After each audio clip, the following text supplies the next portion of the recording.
The Marty and Laura Show is brought to you by Veterinary Village. With locations throughout Wisconsin, Veterinary Village is dedicated to enhancing the quality of animal and human lives today and into the future. Welcome, everybody. Marty and I are back. How you doing today, Marty? I'm great. Thank you. Excellent. I, on the other hand, sound like Jeremiah Bullfrog, so I'm going to let you do a lot of the talking today. I'm good at that. It's why we do this, because we're both good talkers. Would There you help go. if I wasn't in my baritone era. So, there's that. Yeah, there you go. We all have our moments. We all have our moments. So today I thought we would talk about vaccines. Vaccines and parasite control are something that everybody needs. There Yes. can be confusion. There is a moment in the world where vaccines are under discussion. So let's Yes. talk about it and why they're important for our pets, which ones are important, which ones are, you know, extra. When, why, and how. That's Sure. what do you think? I think it's brilliant because I think there's a lot of misunderstandings about vaccines, and I hope we can help clarify some of that information. Myth So, busting. I love myth busting. yeah. So, I'm going to start off with saying that I don't want to come off sounding like I'm pro-vaccine or anti-vaccine. In 1999, 25 years ago, when Gene Dodds and Ron Schultz started talking about vaccinations being given more frequently than they needed to be, I was one of the first people that went on board with it. In 2002, so 3 years after they started, I had already put my personal dogs on a 3-year vaccination protocol and was then ready to move forward. So 22 years ago, move forward with putting our clients on a 3-year vaccine protocol. And what's important about that is at that time, I had them sign a consent form that said, yes, the vaccine label says 1 year, but we really feel like we get longer immunity for most pets, not all, but most pets. So we feel, and in 2002, that it's appropriate to change from an annual vaccine for distemper, for parvo, for some of these vaccines that historically had been given on an annual basis to a 3-year rolling protocol. Right. But I had people signing consent for that because it was really not cutting edge, it was bleeding edge at that point. And so we had to be careful that we were protecting our pets. At that time, the labels on the vaccine still said 1 year. Now, many of the vaccines currently say 1 year, they may say 3 year. Some of them are still annual, depending on the vaccine. And we're going to break this down into some detail as we go through this. But overall, many of the vaccines in many of our pets can go to a less frequent system. And then during COVID, vaccine hesitancy became a bigger deal. They actually call it VH, vaccine hesitancy. It happens on the human side, it happens on the veterinary side. One of the big concerns is, 30 years ago or so, there was this big hoopla about vaccines causing autism in children. Right. And that still floats around out there, even though it has been disproven. And we don't see autism in dogs, or cats. So we need to make sure that we are all understanding the reason for vaccines and the reason to be um, thoughtful about what vaccines your pet needs based on their lifestyle and their immune response. That being said, we I think that vaccines have probably saved more lives in the world than any other medical breakthrough. You can look at anesthesia, you can look at sterile surgery, you can look at chemotherapy, you can look at all kinds of different medical breakthroughs that have happened. And yes, they are all really important. I mean, I wouldn't want to have my appendix out without anesthesia and without sterile surgery, and that saves lives. But if you think about the number of lives, veterinary and human, that have been saved by vaccines preventing disease, I I don't see that there's anything that has happened medically that's been more significant of a breakthrough. So I want to preface my remarks with I have a huge respect for vaccines. I have a huge respect for vaccines on the human side and on the veterinary side, but they need to be given thoughtfully and wisely. Right. And I think that's really the most important part. I too went to a what they call minimal vaccine protocol for my dogs. And when you run titers, which is how you test to make sure, right, that the vaccine is still Right. active in your dog and protecting your dog from these deadly diseases, you find that certain dogs titer, right? They respond to those vaccines better than others. And so it's important that we understand that, but with the general understanding that most of my dogs, once vaccinated, retain that vaccine effectiveness for a significant duration of time. Many, but not all. And Yes. I think that's a really important thing to realize is not every patient responds the same way. Just because you're vaccinated doesn't mean you have immunity. Right. So putting a needle with vaccine into the dog or the cat or the human doesn't guarantee that you have immunity. Right. So that's where it becomes a little bit tricky. And not every dog that fails to respond to one vaccine will fail to respond to all vaccines. Right. So it can be really difficult and really confusing. The only things that we routinely titer vaccine titers for in dogs are going to be parvovirus and distemper virus. Right. Yes, there is a test for lepto, but the lepto test checks for infection, Right. and you can titer for rabies. But if you don't keep your dog current on rabies vaccinations, your dog is considered unvaccinated in the eyes of most laws in most states. Yes. And if there is an exposure of the dog to a rabid animal, or if the dog bites or scratches someone, then you have an unvaccinated dog by the status of the law, and you are then going to qualify for a whole nother group of experiences that you probably don't want to participate in. They're not good. Keeping your dog vaccinated for rabies is not just good for the dog. It's actually the law. And there are arguments to be made about how frequently and whatever, but that's not the point. The law is what the law is. Right. For now. And that's the way it is. Now, the only time we actually use titers for rabies in dogs is if we're going to be shipping them overseas to typically island countries, Australia, England, Japan, countries that are islands and frequently are rabies free. So that's a different conversation than saying, I'm not going to vaccinate my dog for rabies. There are rare exceptions to vaccinating for rabies, but not only is it the law, not only is it to protect your dog, but it's to protect you and your family. Because if your dog ends up with rabies, and that can happen if they're out with wildlife and they're unvaccinated, and they expose you and your family, oh yeah, that's really unfortunate. Have you had the series of rabies shots, Marty? Me too. Yeah, that's what I'm saying. Yeah.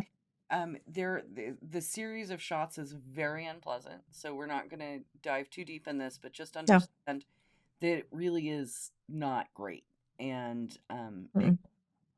costs your dog its life, and they don't have to be out running in the wilderness, in the No. mountain. A bat can be in contact with your dog in the inner city. So Yes. understand this is serious, it's real. This isn't made up. Nobody's joking Right. about it. There are certain vaccines that are really necessary to keep you, yourself, and your pet healthy. Rabies is one of them. Yes.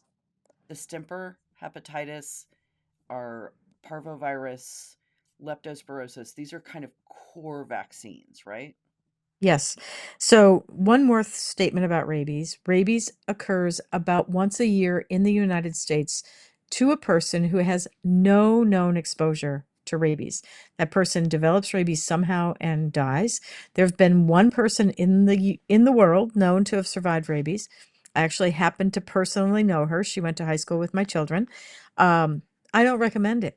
No. It is not cool. She's alive and well and has children and has done a remarkable job of a recovery. But take rabies seriously. Take it for what it is. Do not slack on it. Don't try to cheat on it. Just do it. Just go in, get your rabies vaccination. And if you're concerned about having rabies and other vaccines, it's really easy to just split them up and not have too many vaccinations at one time.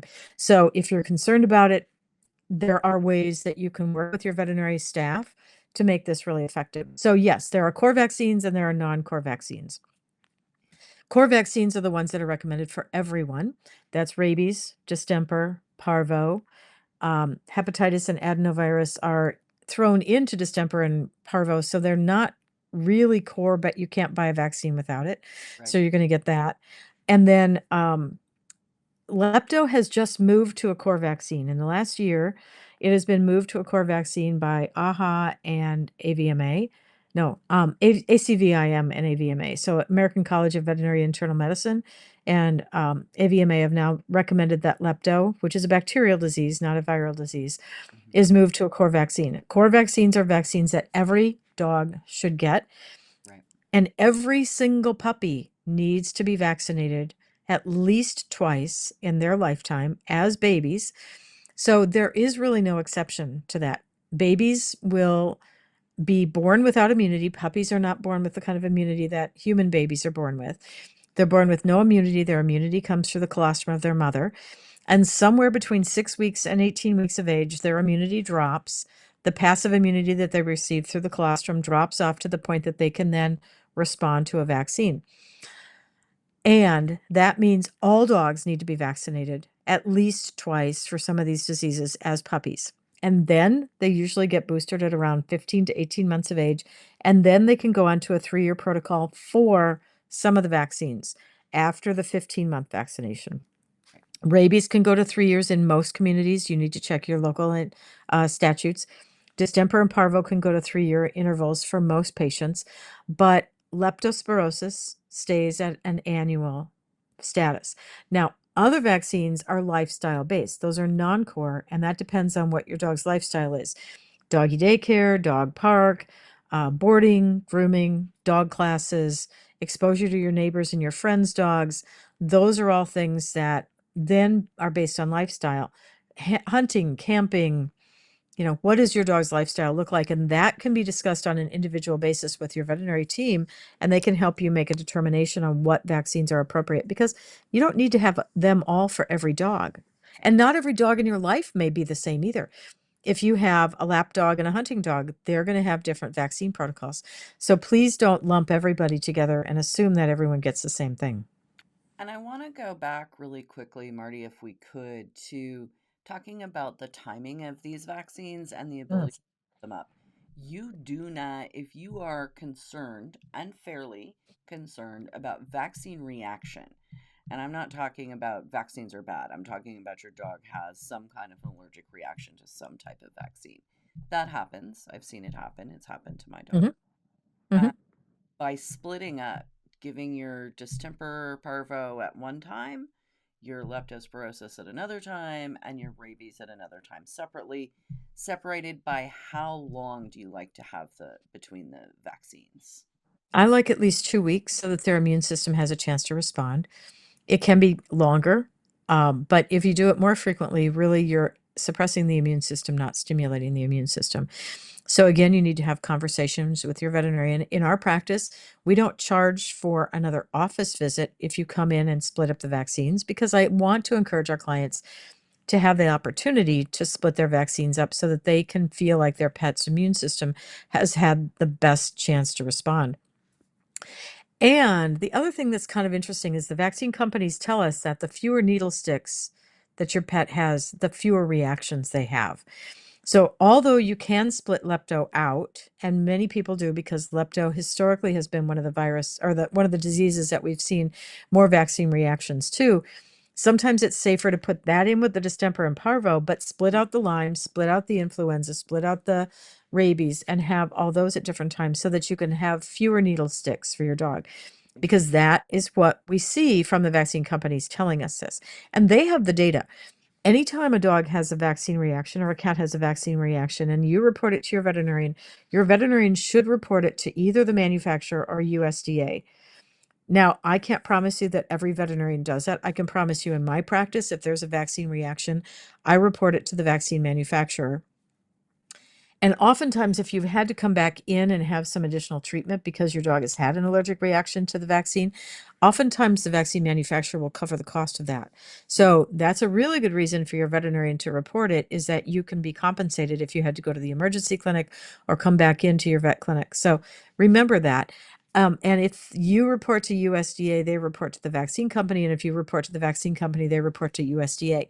FDA does not regulate vaccines in dogs and cats. USDA does. So it's the United States Department of Agriculture that manages that reporting section. So they know what's going on if your veterinarian reports it or you report it. And I think that's really important that you identify and recognize that, because it's not just that the vaccine companies are hiding this information. They're required by USDA to be forthcoming and report this information. Well, and I think one of the things maybe we can, and this isn't really take a step back, but help people understand the specific diseases that they're vaccinating against are deadly disease. They will kill your dog. Distemper. Yes. I encountered when I was a little kid, we had a puppy from the animal shelter that had distemper. It was Hmm. leptospirosis, you know, parvovirus. You and I are both old enough to remember when parvovirus first happened Hmm. and how many dogs it killed. So can you kind of walk folks through some of the really horrible results that you get when you Hmm. do vaccinate your dog and how they acquire Sure. Sure. So distemper virus is a pretty old vaccine, a pretty old virus. We've been vaccinating for distemper for a very long time for our dogs. That disease is still seen primarily in the southern tier of states. We rarely see it in the northern states, but every now and then it'll show up. It causes respiratory disease, upper respiratory, like kennel cough, but it can also cause pneumonia. It can cause vomiting and diarrhea. And in its worst form, it can cause seizures and death. So dogs still die of distemper every day in the United States. It is not a disease that's been eradicated. We don't see it much in the northern states, but it is still out there rearing its ugly head. Parvo was discovered sometime in the late 1970s, early 1980s, so around 79 or 80. Yep. I remember the first cases of it. I remember vaccinating dogs with feline panleukopenia vaccine because it was before we had parvo vaccine, and we needed to do something to protect the dogs because otherwise they'd come into the veterinary hospital at Iowa State hit by a car and they'd die of parvo because they were exposed to the dog in the next run over. And we weren't really good at managing infectious diseases. We weren't good with isolation. We weren't good with a lot of the things. So dogs came in with kidney failure and died of parvo. It was horrible. I remember wearing boots and taking care of buckets of puppies in isolation when they would get sick. So this is not something that is that long ago. Yep. We still remember those first outbreaks. I remember puppies coming in with parvo before we even knew parvo was a disease. And we'd say, oh, it must be a really bad case of coccidia. It's got bloody diarrhea. No, Yeah. that was parvo. We just weren't able to I identify it because it my hadn't been reported. red dog was an English setter that came from one of the first parvo litters in the U.S. Yeah. Yeah, and it's a horrible disease, and it still occurs. What's really cool is now we have a monoclonal A antibody, the first category of drug for dogs that will treat an infectious disease with monoclonal antibodies, that if it's given intravenously by your veterinarian in the first few hours after the infection is diagnosed, it will literally save the dog's life. It will save them from being in the hospital on fluids and supportive care and all the expense that goes with it. And it is an amazing product. I have used it. I had 30 of my own personal dogs in the clinical trial for safety, and we have used it on patients. And I had a puppy that came in at 4 o'clock in the afternoon on a Saturday, diagnosed the puppy with parvo. By 9 o'clock that night, he'd had his first dose, had driven the puppy back home, and he was at home eating and drinking and looking like he was great, and he survived. So it is a game-changing product that we have on the market. It's made by Elanco. To my knowledge, it's still on conditional use, and so we don't have a name for the product. But if you Google search monoclonal A antibody for parvo in dogs Elanco, you're going to find the information. So it's pretty cool. Adenovirus, it used to be hepatitis, so we used to have DHL vaccines. Now it's DAPP, distemper, adeno, parainfluenza, and parvo. Adeno 2 protects against adeno 1. Adeno 2 is now in the vaccines instead of adeno 1 because there were rare occurrences of a disorder called blue eye, where the dog's eyes literally turned this grayish blue color because of the vaccine reaction. So, yeah, I know you've probably never Wait, seen it, I but I have. completely blown my mind. This is just so you guys know. Again. This is this is one of the fun things on the podcast. See if Marty can make Laura's head explode. And I Gotcha. say that I have seen damn near everything. I have not seen everything. And here's Marty blowing my brain up again. Doggett simplifies the puppy buying journey by connecting families with the perfect breed and responsible, health verified breeders. They are the only breeder marketplace that verifies health clearances and responsible breeding practices. Through their personalized puppy matcher tool and matchmaker services, they educate and guide buyers every step of the way, ensuring a seamless process and a perfect match for their lifestyle. From initial breed consultation to introductions with top breeders, Doggett makes responsible puppy ownership easy and stress-free. We used to see blue eye. It was pretty uncommon. Maybe 1 in 10,000 dogs that got vaccinated would develop blue eye, but that's why they replaced adeno 1 with adeno 2. And adenovirus is still around. I lost a litter of puppies of my own to adenovirus. So it's not eradicated. It's still here. So you want to make sure that your dog is vaccinated for it. We rarely see it as a clinical disease, but when it happens, it's pretty ugly. My puppies were really young when they died, and it was horrible. So just so you know, adenovirus is still out there. So that's the A in DAPP. The other P, besides parvo or PV, is parainfluenza, causes respiratory disease, rarely a serious disease in the dog. Usually it's a pretty mild upper respiratory infection, one of the diseases that causes a category of kennel cough. But again, it's still out there and it happens. And about, gosh, probably 8, 9, 10 years ago, we had a really hot strain of parainfluenza going through the field trial dogs in the Midwest. And we diagnosed it. Another clinic diagnosed it in another group of dogs that were all commingled at some events. They got the same diagnosis that we got from different diagnostic labs. I called the company and said, I've got a hot parainfluenza. And they said to me, Dr. Greer, don't you know that parainfluenza rarely causes serious disease in the dog? And I'm like, yes, I'm fully aware of that, but I'm telling you, this is a hot one. Because our field trial dogs, the dogs were 3, 4, 5-year-old, fit, the most top fit athletes in the country Right. were getting pneumonia. And that is not normal for upper respiratory kennel cough to cause pneumonia. And we were concerned at that point that it was influenza. It turned out it was a parainfluenza. Neither one was good. We didn't lose any dogs. Tell us what's the difference. Like, I don't know what's the difference. What's the difference? It's just a different viral category. Okay. They're both respiratory diseases. They both cause something similar to kennel cough. And there's probably 10 or 12 different organisms that have been identified that cause kennel cough. Kennel cough is a garbage can diagnosis. It's like Right. diarrhea. It Right. doesn't give you a causative agent, but it tells you that this is a dog with respiratory disease. So parainfluenza and influenza, they're similar, but influenza has been more serious. Parainfluenza we've had around for a very long time. Influenza was first diagnosed in 2004 in a group of greyhounds down in Florida. And then there was another strain of it that recently came in from the Korea, South Korea, some of those countries over there. And that's the H3N8, which has now been eradicated. We still have H3N2. But anyway, there were 2 influenza viruses. So again, that's not a core vaccine, but I think it should be core vaccine for most dogs, and we can get back and discuss that in a little bit more detail. But DAPPV is distemper adeno-parainfluenza parvo. That's a core vaccine. Lepto is a bacterial disease. It causes kidney failure. It causes liver failure. It's spread through standing water. It's spread through urine. That's little critters that come up in your yard at night. Like, you don't know that there's little critters in your yard at night, but your dog does. When your dog is barking out the window at 2 o'clock in the morning and you look out and you go, there's nothing there. Your dog's not kidding. There's something there.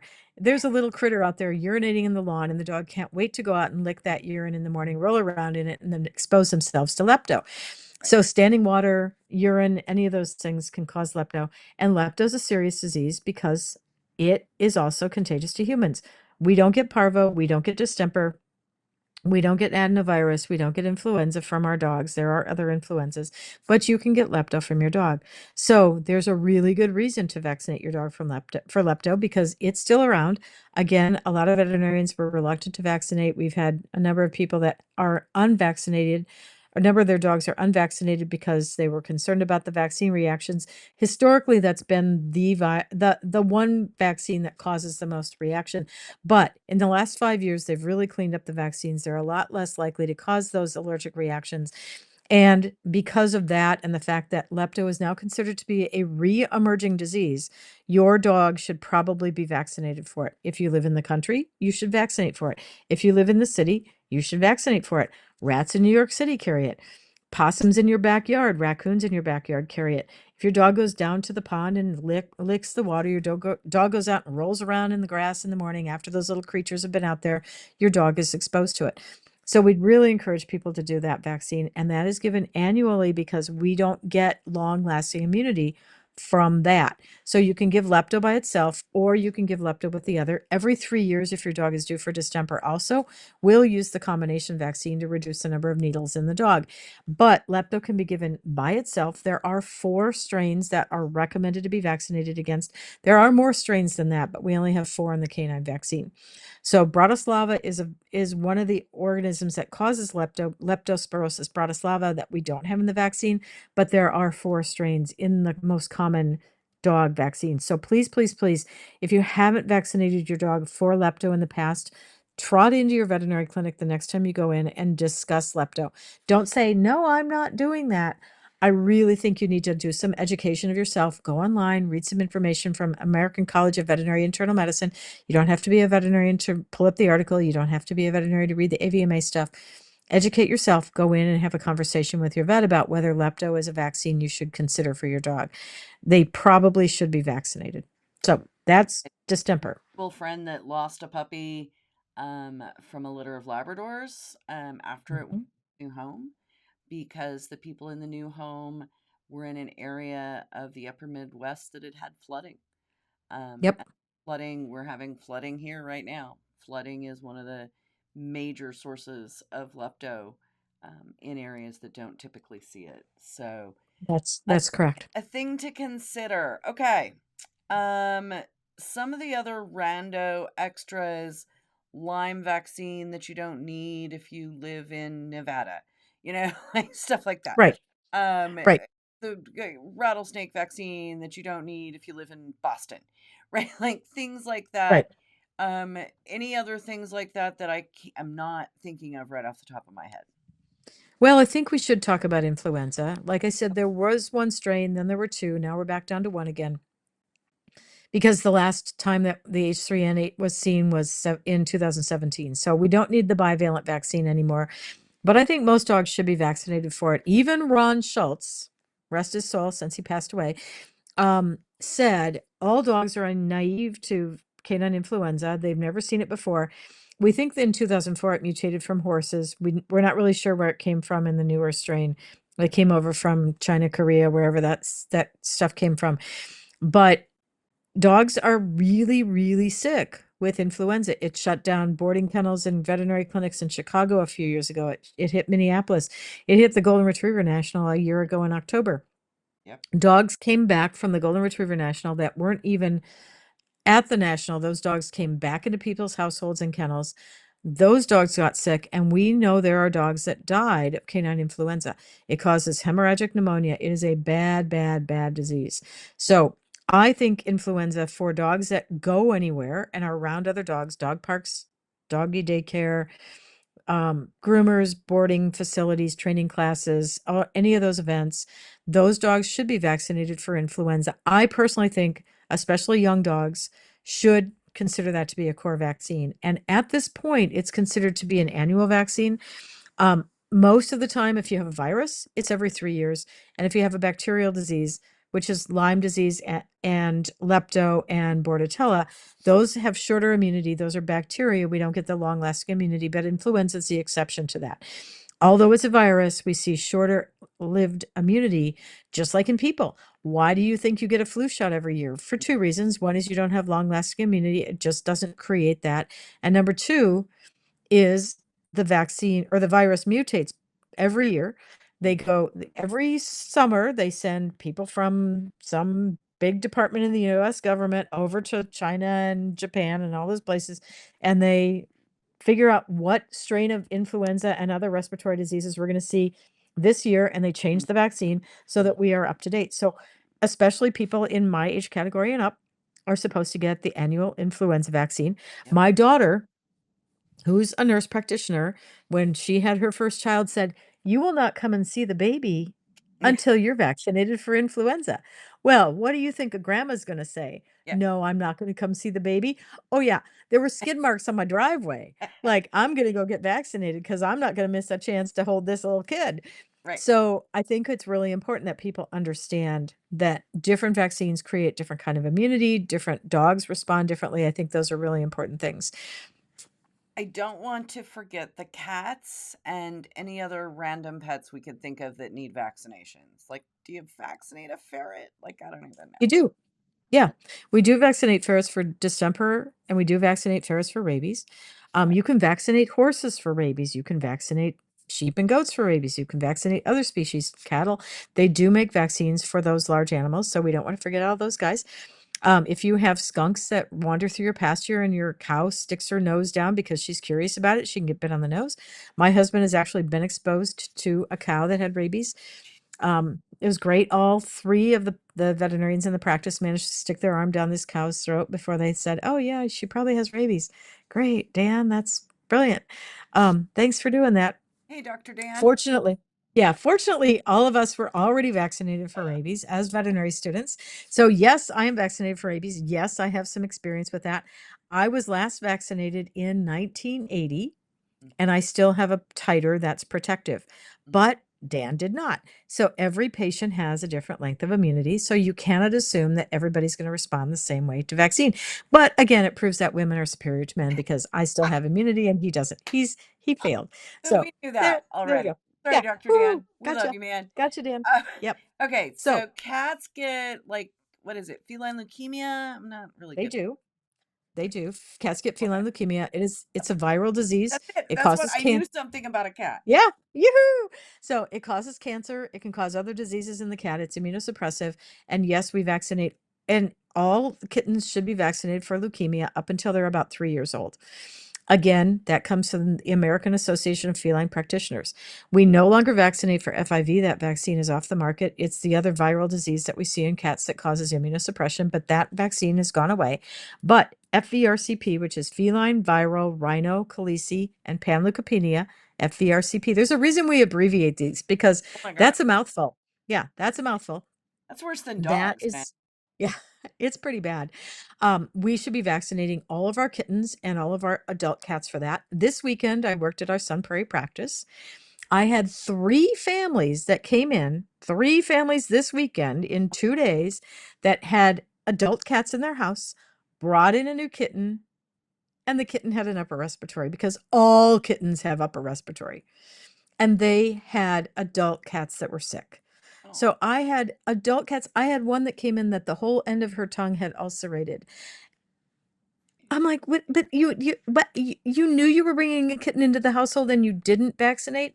Like, my head hurts. Like, this is crazy. Like, don't get a kitten until you booster your adult cat. And don't bring a kitten into the house unless it's leukemia and FIV tested because we don't want to be exposing that beloved, well-established cat in your household to this little typhoid Mary kitten that's coming in, spreading viral disease. So think about what you're doing to the adult cat before you bring in this adorable little kitten. I don't Typhoid care Mary. that it was a stray. Adorable typhoid Mary. Okay, now I'm Yeah, not gonna get I know. that out of my head. Well, they're really cute when they're little babies, but don't bring typhoid Mary into your house and expose your cat. Get your cat vaccinated, get the kitten tested, get the kitten vaccinated, keep them separated until you've had the kitten for 2 weeks and make sure that the kitten's not going to spread viral particles in the food bowl, in the water bowl, sneezing, licking, all the stuff that kittens do. It's just not fair to the adult cat to say, we're just going to expose you to this new kitten. Good luck. Because literally that's what I saw 3 of this weekend, and it's 100% preventable. Oh my God. Now, I personally, for 43 years, have vaccinated cats with the intranasal FVRCP vaccine. It comes as nose drops, just like the Bordetella on dogs. I personally love the vaccine. I have used it forever. And people are like, ooh, I don't think you can give nose drops to a cat. Actually, it's easier than giving Bordetella nose drops to a dog. Believe it or not, the cats tolerate it better. And I meet maybe one cat a year I can't do it with because they're difficult. Almost every cat I can manage to get my hands on and get the vaccine into their nose. It's just a couple of drops. And I prefer that. And for a number of years, we were concerned about feline fibrosarcomas that were related to vaccines. And it was, again, 1 in 10,000 cats that seemed to develop these, and they're not common. But when they happened, they were really devastating. Yeah. So I, at that point, was even more committed to using the nose drop vaccines. I always have done that, always have. It's been on the market for a long time. It did become hard to get for a little while, but it's back on the market again. It used to be made by a different company, but now it's made by Diamond and distributed through Elanco, and you can almost always get it. So you can ask your veterinary clinic if that would be something that you'd be able to get for them, because I personally think it's safer. There was some discussion a number of years ago about the number of cats that were getting kidney failure as they became older. And one of the theories was that the vaccine was grown in kidney cells, feline kidney cells, when they made it in the lab. And they were concerns about setting the cats up for kidney failure by basically vaccinating them with this kidney-based vaccine that was then causing them to go into kidney failure. I believe that's been disproven. I know Michael Lappin was working on that and some other people. I believe that's been disproven, but again, it's something to discuss with your veterinarian. So Okay. the leukemia, the FERCP, and rabies are the things that we vaccinate for cats. Now, cats in many communities are not required to have rabies, but you should still vaccinate your cat for rabies. There's a 1-year vaccine that doesn't have an adjuvant in it that makes it safer. There's a 3-year vaccine that lasts longer. But I know there are people who say, oh, yeah, but my cat never goes outside and there's no exposure and I'm not really worried about it. My sister, and we were talking about this a few minutes ago about the inner city. My sister used to live, you remember the old Mary Tyler Moore show, the Rhoda spinoff that came from that? Rhoda lived in this 3rd-story apartment in an old house near Lake of the Isles in Minnesota, in Minneapolis. Right. Honest to God, my sister lived in an apartment just like that at Lake of the Isles, very close to where the TV Right. show was filmed.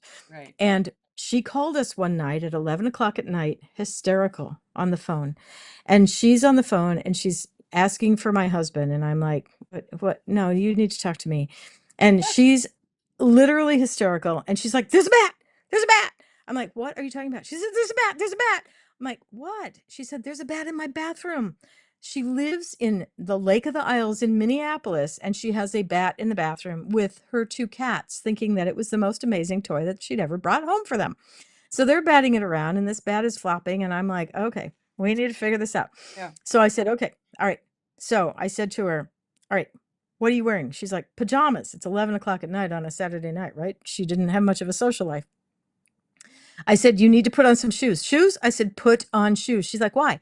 I said, because if you have to put your foot on the bat, not to crush it, but just to hold it, I don't want you barefoot. Oh, okay. So she puts on her shoes. And then I said to her, okay, you need to get some gloves. And she's like, I don't have any gloves. I said, Melinda, you live in Minneapolis.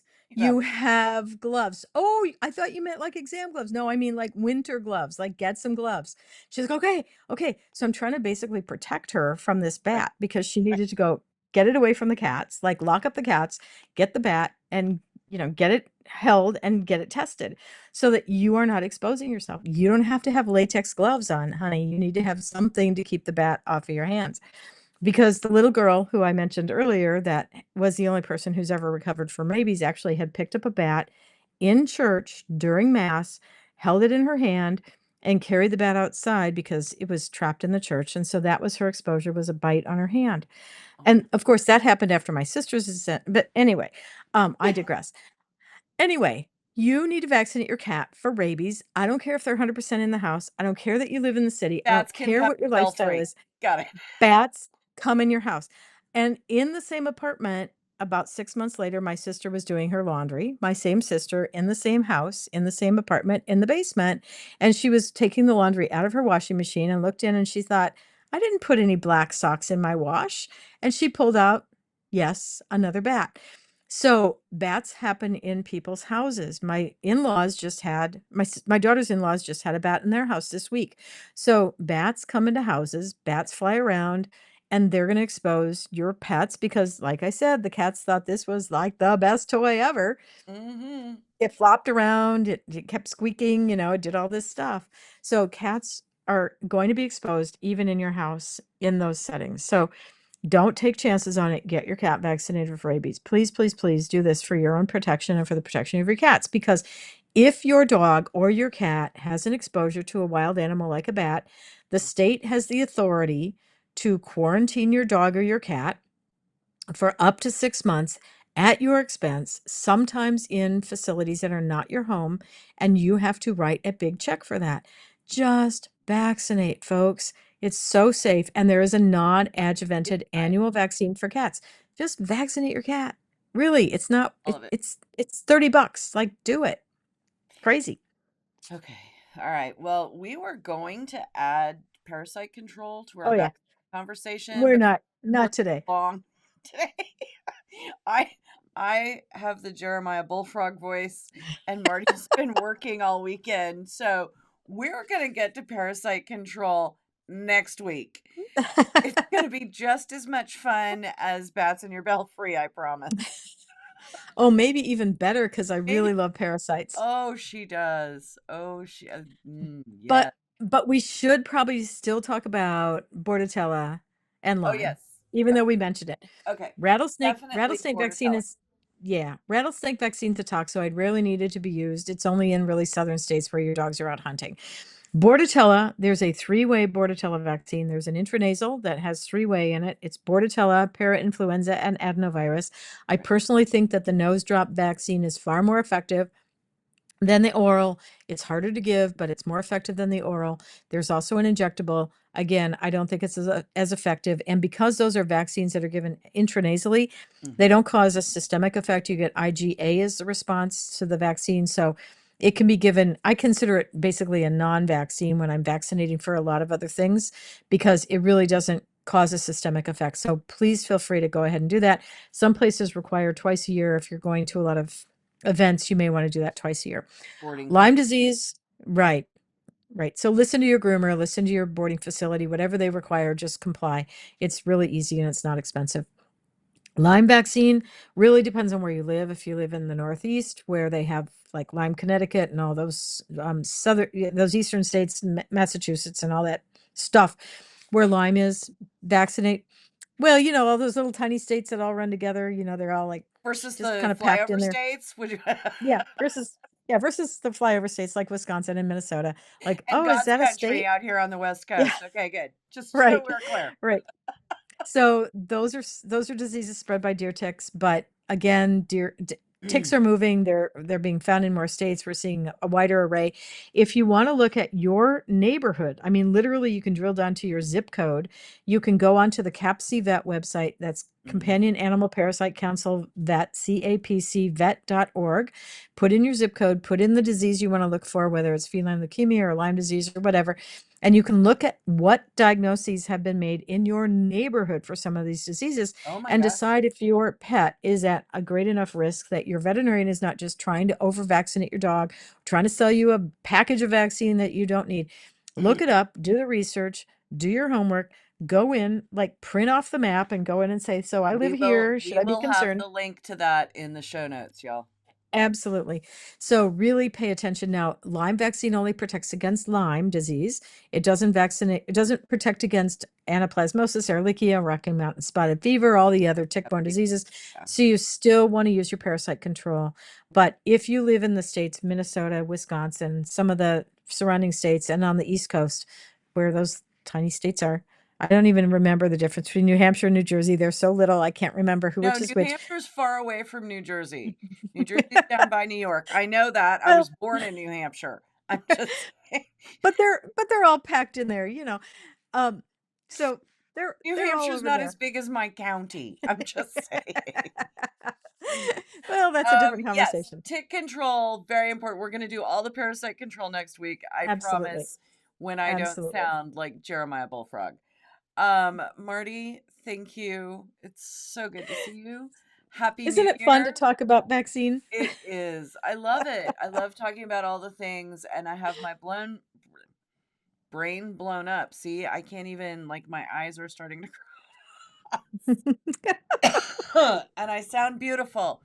Thank you. Thank you for doing most of the talking. I appreciate you. Of course. Bye. Thank you for joining us on the Marty and Laura Show. We're excited to bring you these unique, fun, fact-based conversations about pet health. We hope you'll join us on social. Stop by the website to sign up for an extra tip of the week for your pet.